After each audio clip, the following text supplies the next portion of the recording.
Romanos 5.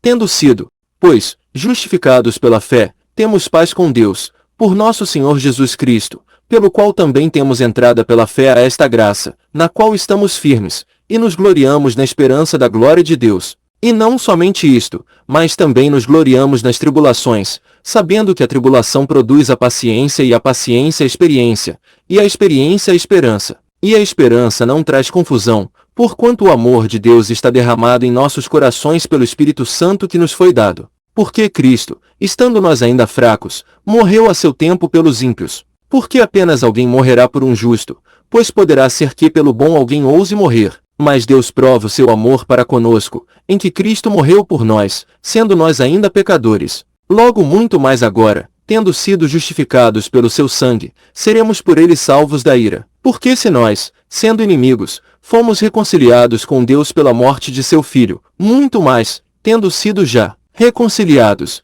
seremos salvos pela sua vida. E não somente isto, mas também nos gloriamos em Deus por nosso Senhor Jesus Cristo, pelo qual agora alcançamos a reconciliação. Portanto, como por um homem entrou o pecado no mundo, e pelo pecado a morte, assim também a morte passou a todos os homens, por isso que todos pecaram.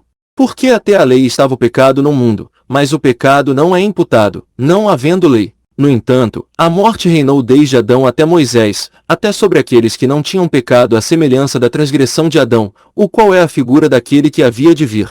Mas não é assim o dom gratuito como a ofensa. Porque, se pela ofensa de um morreram muitos, muito mais a graça de Deus, e o dom pela graça, que é de um só homem, Jesus Cristo, abundou sobre muitos. E não foi assim o dom como a ofensa, por um só que pecou. Porque o juízo veio de uma só ofensa, na verdade, para a condenação, mas o dom gratuito veio de muitas ofensas para a justificação. Porque, se pela ofensa de um só, a morte reinou por esse, muito mais os que recebem a abundância da graça, e do dom da justiça, reinarão em vida por um só, Jesus Cristo. Pois assim como por uma só ofensa veio o juízo sobre todos os homens para a condenação, assim, também por um só ato de justiça veio a graça sobre todos os homens para a justificação de vida. Porque, como pela desobediência de um só homem, muitos foram feitos pecadores, assim pela obediência de um muitos serão feitos justos.